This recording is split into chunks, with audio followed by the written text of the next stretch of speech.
Olá pessoal, tudo bem? Meu nome é Leonardo, sou fisioterapeuta. Primeiramente gostaria de desejar a todos vocês um excelente evento, que seja um período de muito aprendizado.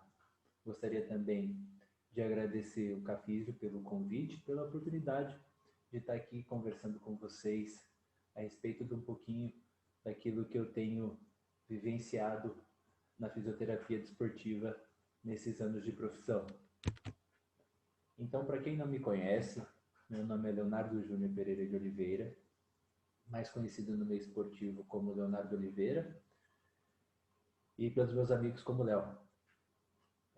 Sou fisioterapeuta formado pela Unesp Marília, na turma 9, onde nos graduamos ali no comecinho do ano de 2016.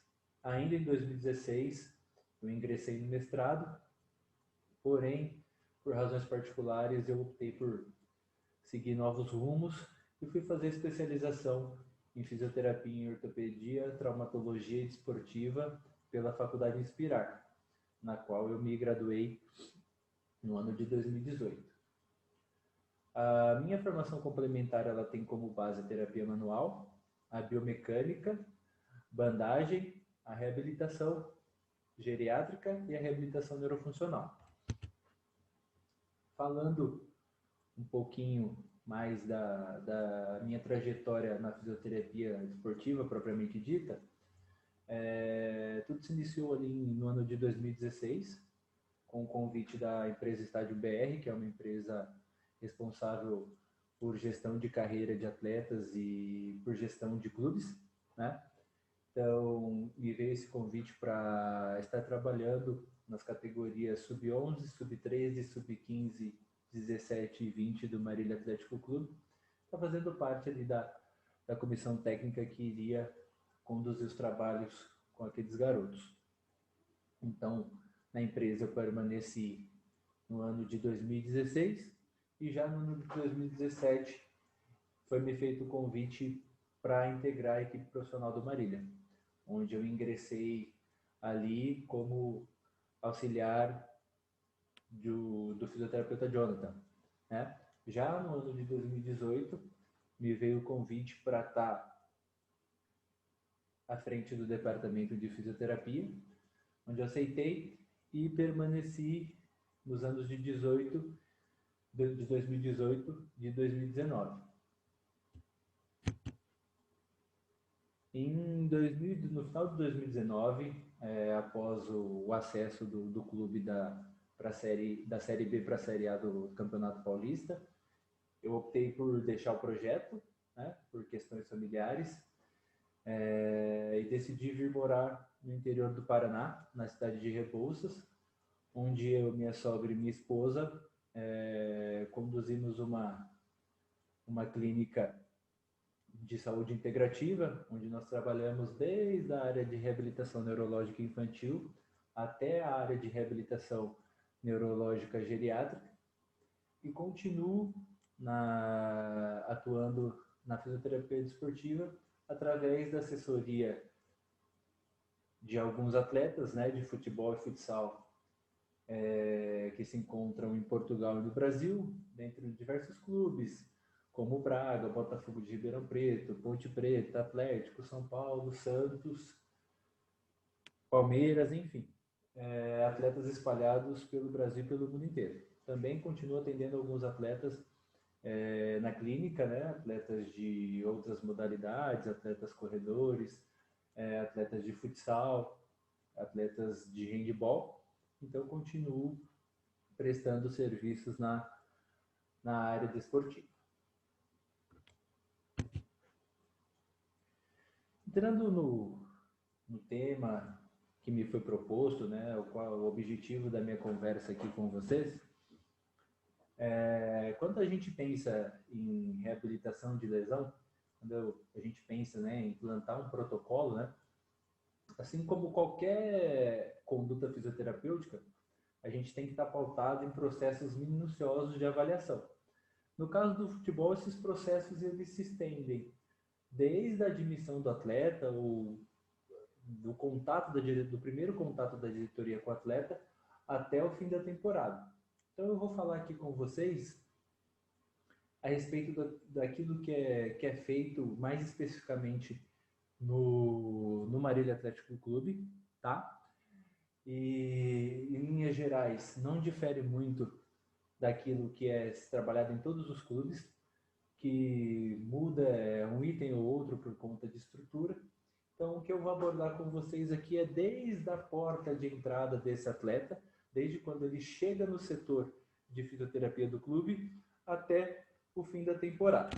Tá? Em alguns casos, até o pós-temporada, que são atletas que continuam ali no clube.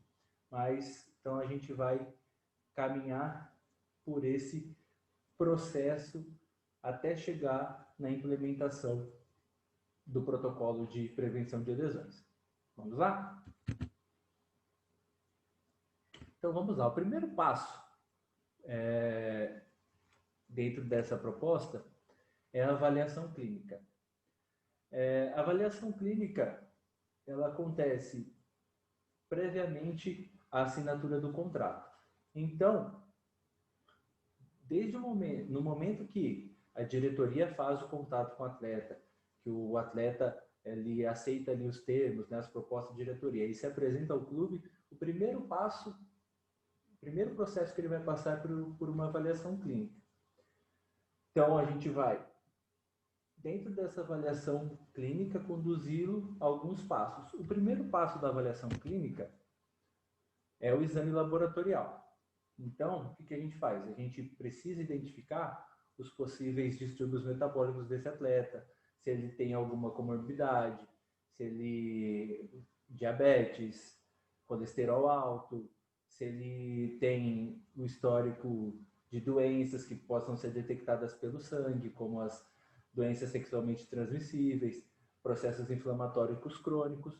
Então, ele passa por uma série de exames laboratoriais, dentre eles hemograma, a glicemia em jejum, o colesterol e triglicerídeos, os hormônios da tireoide, ácido úrico, vitaminas e urina. Enfim, uma série de exames para nós observarmos essas questões mais metabólicas.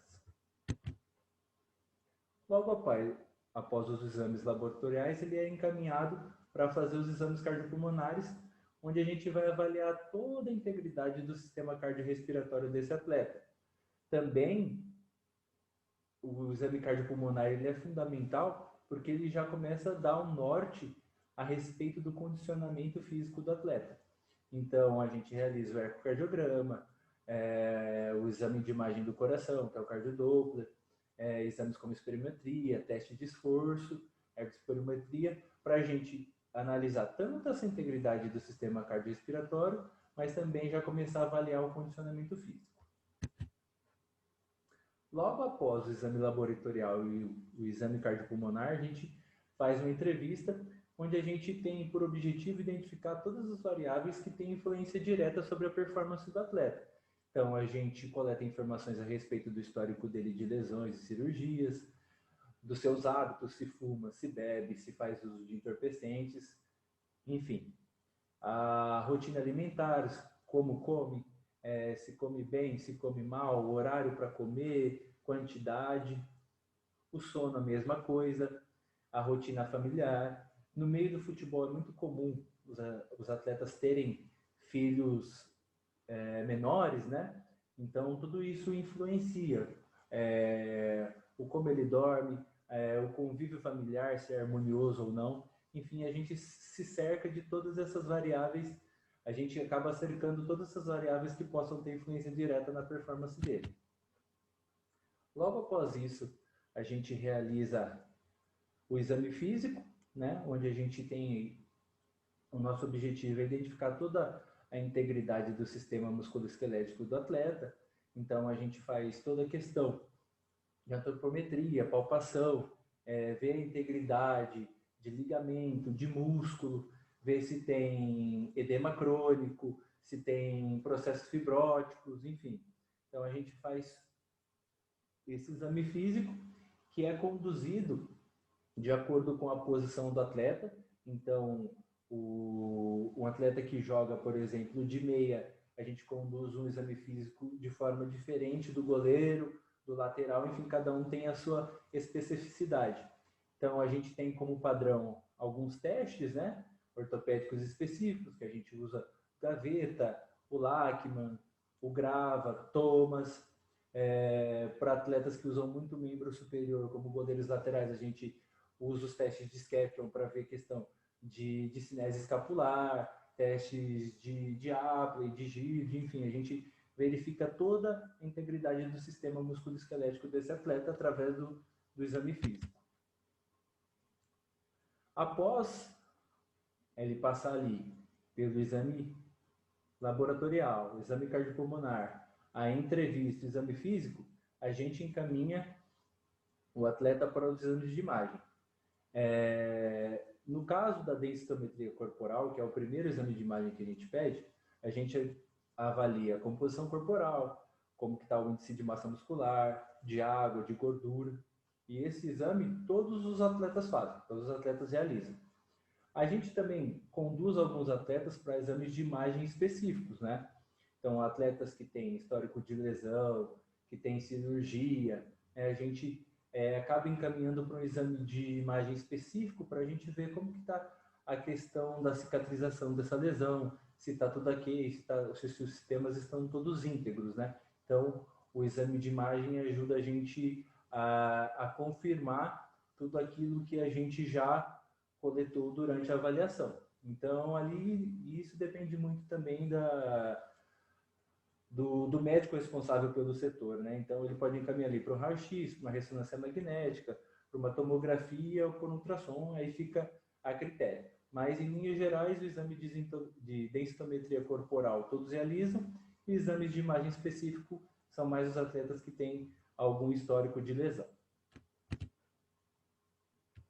Então, voltando um pouquinho para falar dessa avaliação clínica, como eu disse no começo, é um processo muito minucioso, muito detalhado e que tem que ser feito com muito cuidado pelo motivo da avaliação clínica determinar a contratação ou não do atleta. Então, a contratação do atleta é extremamente dependente desse exame. Então, por isso que é feita com todo o detalhamento, com todo o cuidado e com toda a seriedade, porque ali a gente está definindo o futuro de um pai de família. Então, isso é muito sério. Então, esse, como mais uma vez eu friso, tem que ser um processo muito minucioso. Então, após ali o atleta passar pela avaliação clínica, a gente verificar se está tudo ok e avalizar essa contratação ou não, quando a gente avaliza, dá o aval, pode contratar, o atleta assina o contrato, aí ele vai passar por outras avaliações que a gente chama de avaliação cinética funcional, que são alguns testes para a gente verificar os possíveis desequilíbrios musculares e os padrões de movimentos preditivos e os padrões de movimentos que possam levar esse atleta a ter lesão. Então, a gente investiga toda a questão do valgo e varo dinâmico do joelho, da hiperpronação e da hipersupinação do pé, dos desequilíbrios da pelve, do tronco. Enfim, a gente faz todo esse scanner do atleta para saber as chances dele ter ou não lesão durante a temporada. Então, o primeiro teste que a gente faz é o teste isocinético, onde a gente avalia a força, a resistência e a potência das musculaturas do joelho. Então, a gente avalia o equilíbrio muscular entre os agonistas e os antagonistas, né? Parte anterior e posterior de coxa, tanto do membro dominante, aliás, quanto do membro não dominante. E a gente também faz mensura esse equilíbrio entre agonista e antagonista e membro dominante e membro não dominante. O teste isocinético, ele é muito importante porque ele dá esse norte para nós de como está o equilíbrio muscular desse atleta, dessa musculatura que é a mais usada no futebol, né? Ele é um teste que ele é muito eficaz porque ele consegue gerar resistência em toda a amplitude de movimento. É muito seguro porque o atleta não faz um esforço excessivo, então a resistência depende da força que ele aplica no aparelho, então é bem tranquilo. E também você consegue trabalhar em diversas velocidades de contração. Então é um teste que a gente identifica como padrão ouro para avaliação. O teste que a gente costuma utilizar é o Y Balance, né, que a gente avalia o equilíbrio dinâmico, né? Então a gente avalia o equilíbrio dinâmico através da análise da simetria dos deslocamentos dos membros inferiores. Então o atleta é colocado ali em apoio unipodal, ele faz deslocamento com o membro contralateral em direção anterior, posterior, lateral e posterior lateral, e a gente avalia esse equilíbrio e essa estabilidade durante a execução do teste. A plataforma de força, que a gente avalia as forças de reação, né? Então o objetivo nosso é mensurar os efeitos das forças internas e externas. Então a gente usa o salto vertical e o movimento de desaceleração da corrida para a gente identificar se tem algum padrão de movimento, se tem alguma alteração nesse padrão no padrão de movimento do atleta e quais são as estratégias que ele usa para absorver impacto. Se é uma estratégia boa, se ele usa o quadril, se ele usa o joelho, se essa estratégia é benéfica ou maléfica para ele. Entendeu?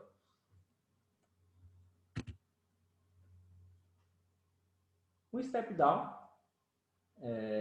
que a gente avalia toda a questão do valgo e vário dinâmico do joelho, a questão da anteriorização e posteriorização do tronco, a inclinação do tronco, o equilíbrio da pelve, a supinação e a pronação do pé. Então a gente nesse teste, né, a gente utiliza para identificar essas alterações no padrão de movimento que possam ser preditivos de lesão. Então, esse teste é muito interessante porque para a gente verificar, principalmente um padrão de movimento que ocorre muito, que é o padrão de mecanismo de lesão de ruptura do LCA. Então, geralmente o atleta ele tem a ruptura do LCA durante o interso de joelho, porque ele ficou ali com o pé preso, aí teve a queda pélvica, a adução excessiva do fêmur e a inclinação ipsilateral do tronco. Então, nesse movimento, a gente consegue reproduzir muito isso e ver as estratégias que o atleta usa,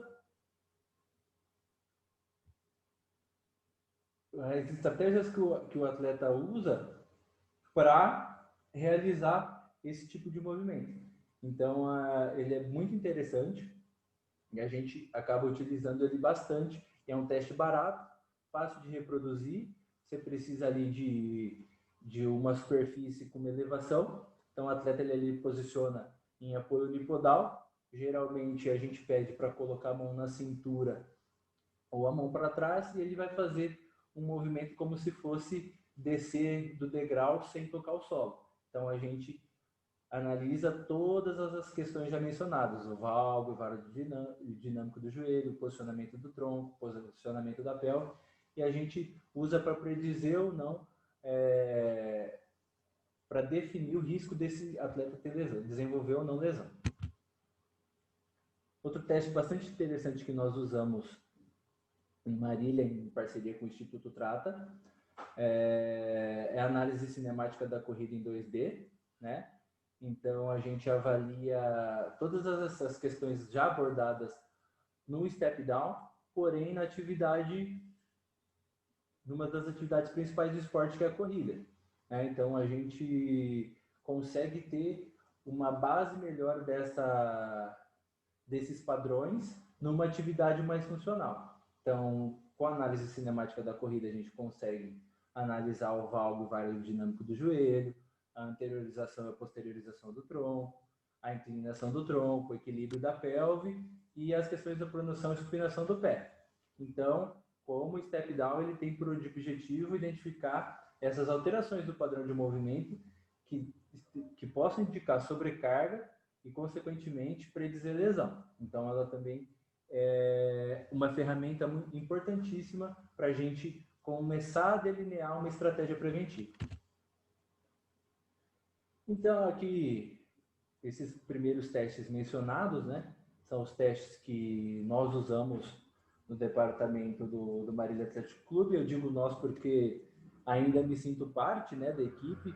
Inclusive, quando recebi o convite da organização, procurei meus colegas que lá estão ainda, né, para pedir autorização para a divulgação dessas informações, de tudo, de todo esse funcionamento, né, de como nós trabalhamos. E eles ficaram muito felizes de poder também compartilhar com vocês um pouquinho dessa rotina deles. Falaram, fique tranquilo, vá lá, passe para o pessoal tudo isso que a gente realiza. Então, retomando, né? Então, nós temos outros testes também que são feitos na maioria dos departamentos médicos dos clubes. Então, a gente tem a dinamometria manual, que vai avaliar a força, temos a eletrobiografia, que avalia ali os padrões de ativação muscular, outros testes também que vão de encontro à proposta do step down, da análise cinemática da corrida, que são o drop jump, o hop test. Temos o FMS também, que é uma ferramenta bastante usada na fisioterapia desportiva, que ele avalia o equilíbrio, a estabilidade, a mobilidade dos segmentos, né? Então, um teste bastante utilizado e bastante efetivo também para delinear essas estratégias preventivas. Então, recapitulando um pouquinho, né, daquilo que a gente conversou, desses processos minuciosos de avaliação, né, até a gente chegar lá ao estabelecimento de uma estratégia preventiva, eu listei aqui o passo a passo do atleta dentro do setor para a gente dar uma revisada. Então, como vocês podem ver, a chegada do atleta, ele é contatado pela diretoria, chega ao clube e ele vai passar pela avaliação clínica. O primeiro passo da avaliação clínica é o exame laboratorial. Depois disso, ele já é encaminhado para os exames cardiopulmonares e exame físico, de imagem e de análise de dados. Isso é um processo muito rápido. No máximo 1 ou 2 dias ele já faz todos esses testes, né? Geralmente a gente já tem uma prévia dos resultados ali no momento do teste mesmo, a gente já tem alguns parâmetros, né? Mas aí ele fez lá fez o exame laboratorial, fez o exame cardiopulmonar, o exame físico, saiu o resultado do exame de imagem, a gente vai fazer análise desses resultados, né? Caso ele esteja tudo ok, ele seja aprovado, ele passa pela avaliação cinético-funcional. Caso ele seja reprovado, o clube costuma dispensar esse atleta. Tem casos que o clube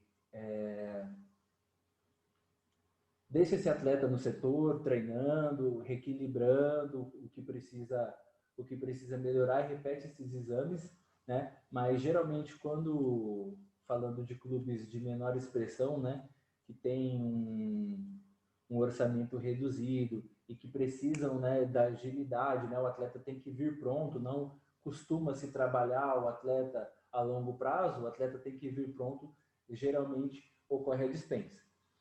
Então, depois, voltando a falar dos atletas aprovados, eles são aprovados, passam pela avaliação cinético-funcional e depois dessa avaliação cinética-funcional são estabelecidas as estratégias preventivas para esse atleta como indivíduo e para o atleta enquanto time, enquanto grupo, né? Então, nós tratamos as estratégias preventivas individualmente e em grupo.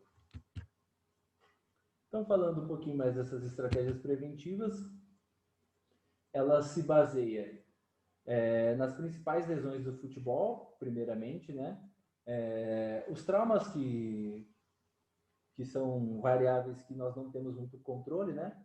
Mas principalmente nos entorses, né, de joelho, tornozelo, as lesões musculares, principalmente dos músculos biarticulares do membro inferior, gastrocnêmio, isquiotibiais, reto femoral, as lesões dos corredores, né, que são a síndrome do impacto, femoral acetabular, nós temos síndrome do trato iliotibial, enfim, aquelas lesões clássicas de corredores e as lesões de saltadores, né, e as lesões dos arremessadores, né, então as rupturas de tendão do supra, lesões do bíceps, enfim, todas essas lesões que vocês já conhecem, decore salteado. Entrando numa parte mais específica do trabalho preventivo, a gente costuma dizer que a gente trabalha em cima de 3 pilares, né? Que é o pilar da dor, o do movimento e da força. Porque, como diz o meu amigo José Ordenes, né? Quando você tem dor, você não tem movimento, e se você não tem movimento, você não consegue ganhar força.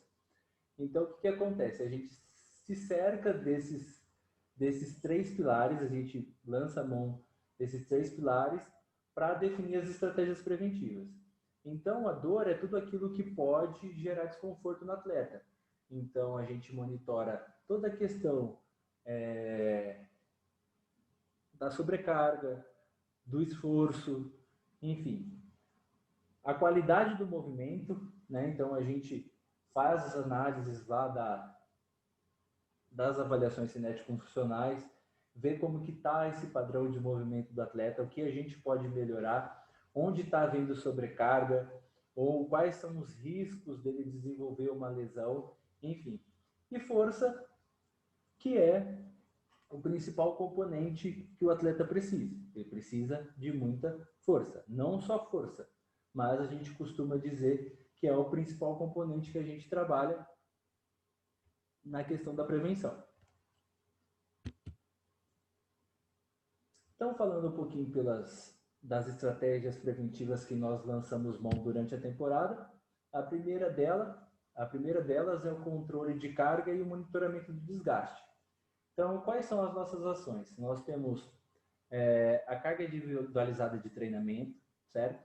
Cada atleta treina de acordo com sua demanda específica, tá? Nós temos o controle da minutagem de jogos e treinamentos, então a gente tem um controle muito rígido do tempo que esses atletas permanecem em campo durante os treinos e jogos, tá? A gente tem o controle de carga e análise do desempenho, que é onde a gente tem equipe de análise, né, que faz o scouting. Nós temos o controle através da distância percorrida, que são os GPS, enfim, uma série de ferramentas que nos auxiliam a controlar a carga e, ao mesmo tempo, também ver como esse atleta está desempenhando, se está sendo satisfatório ou não. Outra ferramenta muito importante que nós usamos é a percepção de esforço e recuperação, que é algo muito simples, a gente usa a escala de Borg. Então, pré-treino, o atleta nos refere a respeito, ele nos diz a respeito da percepção de recuperação dele, tanto seja de um jogo para um treino, ou de um treino para um jogo, de uma sessão de treino para outra, e a percepção de esforço após a atividade. Então, pré-atividade, a gente coleta informação a respeito da percepção de recuperação e após a atividade, a percepção de esforço. Outra coisa que a gente observa muito, a gente faz o monitoramento da hidratação. Então, temos a coleta de informação a respeito da cor da urina, onde ele responde num questionário lá como que está a cor do xixi. E também a respeito da perda e de ganho de peso, entre uma sessão de treino e outra, entre um jogo e o treino, enfim. Então, antes do jogo e antes do treino, ele vai lá, pesa treina ou joga e após ele pesa. Então a gente vê o quanto, principalmente, de líquido esse atleta perdeu durante a atividade. Outra base da estratégia preventiva, né, que a gente usa é o recovery, né? Que é nada mais nada menos que a recuperação pós-treino e pós-jogo.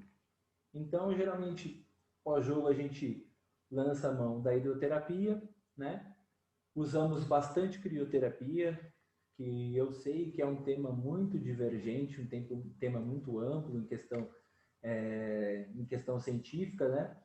Mas uma das bases da prática baseada em evidência é a decisão compartilhada, e o atleta ele costuma gostar muito dos banhos de imersão, das compressas de gelo, então a gente usa bastante e vê resultados bastante efetivos. Então eu gosto muito também da crioterapia. A massoterapia, que voltando a falar da questão científica, é uma das técnicas com maior evidência na questão do recovery, né? E o fator, talvez, não sei dizer se o mais importante, mas muito importante é a questão da dieta e suplementação. Né? Então, o atleta ter uma dieta adequada e balanceada e também fazer lançar a mão da suplementação, porque como a gente diz no futebol, no futebolês, né? O atleta ele perde muito mais do que ele ganha. Então, às vezes a gente só com alimentação, com uma dieta, por mais que ela seja balanceada, adequada, a gente não consegue repor todos os nutrientes que o atleta perdeu durante o período de preparação de competição. Então, a gente faz o uso da suplementação, que é algo extremamente importante de ser feito.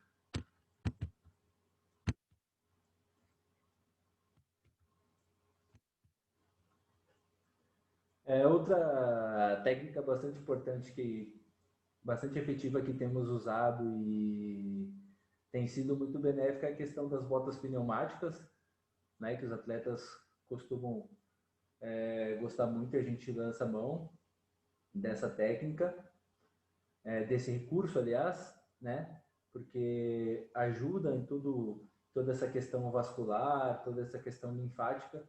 Então, é algo que nós temos visto como bastante efetivo nesse processo de recovery. E, por último, porém não menos importante, é a questão do treino preventivo. Então, a gente basicamente se baseia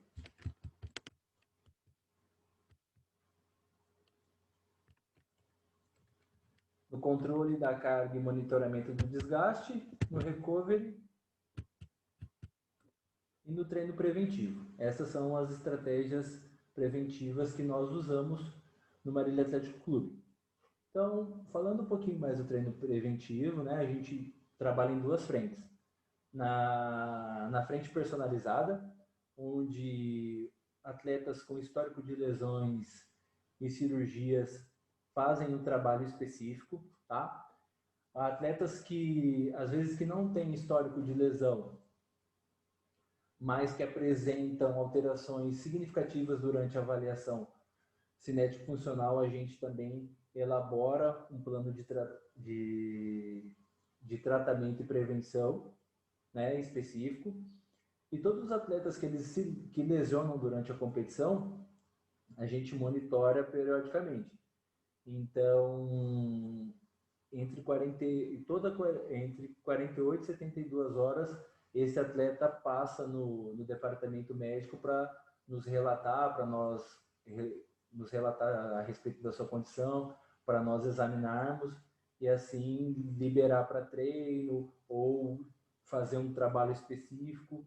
Então, essa é a nossa frente personalizada. Então, atletas com histórico de lesão e cirurgias, a gente elabora um trabalho em cima da demanda. Os atletas que apresentaram alterações motoras significativas durante as avaliações, nós também personalizamos. E os atletas que se lesionam durante a competição. A gente faz esse monitoramento e encaixa ou não o trabalho, depende daquilo que a gente avaliar. Outra frente que também que a gente atua é do grupo, né? Então a gente tem 2 sessões semanais de treino específico, né? E todos os dias é feito o processo de autoliberação miofascial e ativação principalmente do complexo posterolateral do quadril e do core. Então, 2 vezes por semana, nós costumamos fazer o trabalho específico, geralmente pré-treino. Então, ali é uma sessão que vai englobar todas as variáveis que eu vou comentar daqui a pouco. E todos os dias, esses atletas fazem um processo de autoliberação miofascial com o rolo e ativação do complexo posterolateral do quadril com borrachinhas, né, com os elásticos, e também alguns exercícios específicos de core. Por isso que esses atletas chegam em média meia hora, 40 minutos pré-treino, para que todo esse processo que nós falamos seja respeitado, né? Desde das questões das entrevistas lá, da escala de Borg, da avaliação da urina, do controle do peso, e depois dessas ativações, então é necessário que ele chegue ali entre 30 minutos, 45 minutos pré-treino. Então, falando um pouquinho mais do treino preventivo, né, a gente tem algumas bases para ele, né? Então, a primeira base, que é importantíssimo, que é o fundamento da atividade física, é a mobilidade articular. Então, tanto no treino específico, quanto nas sessões do treinamento de campo, né? Nós fisioterapeutas, durante o trabalho específico, e o preparador físico e o treinador durante o trabalho de campo, nós costumamos colocar nas nossas rotinas os movimentos de mobilidade articular, que já é o primeiro aquecimento ali para a atividade. Outra base importantíssima quando a gente fala de treino preventivo é a gente cuidar da integridade dos músculos biarticulares. Quando eu falo a integridade, a gente coloca aí a força e a mobilidade. Então, isquiotibiais sempre em dia, quadríceps, principalmente reto femoral, sempre em dia, e musculatura da panturrilha, principalmente o gastrocnêmio, sempre em dia. Então a gente trabalha muito exercício excêntrico, os nórdicos e outras modalidades de exercício excêntrico, e trabalha bastante propulsão, que eu vou falar um pouquinho mais adiante. Mas, recapitulando, outra base fundamental é a manutenção dessa integridade dos músculos biarticulares. Então, falamos por enquanto da mobilidade articular, que é o nosso alicerce, e nós vamos depois garantir a integridade desses músculos biarticulares, que são os principais usados no esporte, tanto na corrida quanto no gesto esportivo, enfim. Outra base fundamental é a ativação e fortalecimento do CPL do quadril, do complexo posterolateral do quadril, que são as musculaturas do glúteo e outros rotadores externos e extensores do quadril também. Então, nós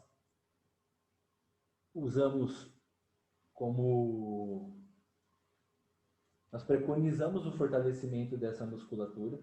Então, a gente usa tanto no treinamento preventivo específico, mas também na pré-sessões de treino, porque a gente sabe que a ativação desses músculos, eles diminuem sobrecarga em outros, né? Então, quando a gente tem um quadril forte, dificilmente nós desenvolvemos lesões em membros inferiores. Então, essa é outra base importantíssima para o desenvolvimento da estratégia preventiva. Outra questão importantíssima é a estabilização segmentar, o core, né, que é toda a estabilidade da coluna lombar, né? Então a gente sabe que essa musculatura é antecipatória, né? Então todo o movimento do membro superior, do membro inferior, gera estresse na coluna lombar, né, no tronco. Então, por isso que a gente tem que estar com ele em dia, para que essas sobrecargas possam ser, para que essas cargas não, sobrecargas não, para que essas cargas possam ser melhor absorvidas e a gente minimizar o risco de lesão. Então, falamos da mobilidade, da integridade dos músculos biarticulares, da ativação e fortalecimento do complexo lateral do quadril e da estabilização segmentar. Outro fator fundamental é o fortalecimento do complexo propulsor, né? Então, mais uma vez, o fortalecimento do quadril, do quadríceps e da panturrilha, que são músculos que dão potência ao atleta. Então, e essas cadeias musculares geralmente costumam ser a que os mais atletas acabam lesionando. Então, esse complexo, o fortalecimento do complexo propulsor é fundamental para a gente prevenir qualquer tipo de dano. E por último, e não menos importante, a questão do sensório motor, né? Que a gente fala, toda a questão de equilíbrio, propriocepção, coordenação, né? Hoje a gente entende isso como controle motor, né? Nós não costumamos usar treino de equilíbrio, treino de propriocepção, treino de coordenação. A gente entende que todas essas variáveis fazem parte de um processo maior, que é o de controle motor. Então, a gente usa todas essas atividades integradas, né? Ali o uso de bases instáveis, da coordenação desses movimentos, né? A gente trabalha bastante nessa questão sensório-motora, as questões de absorção, da melhora da absorção de impacto, né? De melhores estratégias para absorção de impacto, principalmente durante a corrida e o salto. Então, nós trabalhamos todas essas variáveis em conjunto. Então, nós lançamos mão, recapitulando, da mobilidade, do fortalecimento do CPL do quadril e da sua boa ativação, da integridade dos músculos biarticulares, da estabilização segmentar,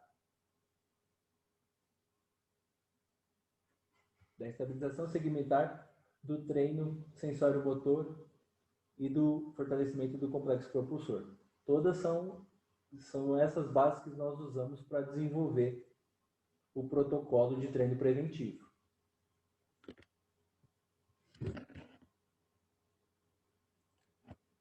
Enfim, agradeço a vocês pela paciência, pela disponibilidade em ouvir.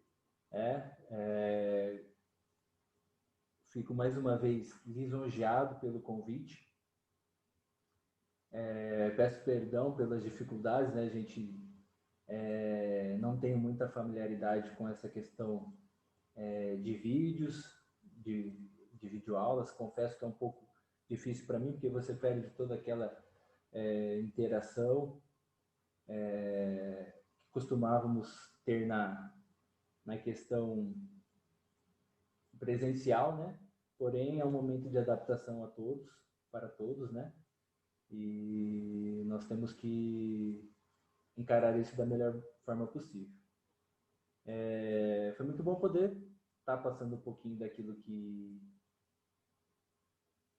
que a gente entende por ser bom para um departamento, né?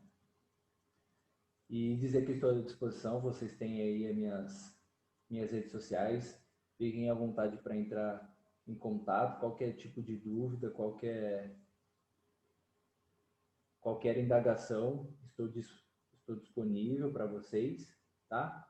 E mais uma vez, frisar a importância do fisioterapeuta saber avaliar. A avaliação talvez seja a sua conduta mais importante, porque é através dela que você vai conseguir tratar bem. Você vai conseguir solucionar o problema do paciente. E no esporte não é diferente, né? A área esportiva ela é totalmente diferente, mesmo ela sendo um braço da fisioterapia ortopédica, ela é um universo totalmente diferente, mas é um universo maravilhoso. Então, o que eu deixo de mensagem a vocês é isso. Avaliem, avaliem, reavaliem, avaliem de novo, avaliem outra vez. Que é só através da avaliação que vocês vão conseguir alcançar o objetivo de vocês, terapeuticamente falando. No demais, principalmente o pessoal que está começando na área, não desistam frente às primeiras dificuldades. O começo é difícil, o meio também não é fácil, né? A gente sofre muito, são dias e noites acordados, dias e noites em estrada, como a gente diz, comendo lua, comendo sol, mas é muito gratificante. Para quem gosta da área, quando você vê o seu atleta, o seu time alcançando os objetivos estabelecidos, né? A gente fica muito feliz. Então, como diz aquela frase super clichê que tudo vale a pena se a alma não é pequena. E é bem isso mesmo. Tudo acaba valendo a pena. Então, trabalhem, trabalhem, trabalhem, estudem, se atualizem, avaliem, tratem e, acima de tudo, sejam seres humanos. Independentemente de qualquer coisa, mais que um profissional, vocês estão lidando com pessoas, e pessoas têm contextos familiares, têm, enfim, uma série de questões que acercam. Então, acho que é isso. Até a próxima. Muito obrigado e nos vemos por aí. Precisando de mim, vocês têm os meus contatos. Fiquem à vontade para me procurar. Beleza? Um grande abraço a todos e até mais.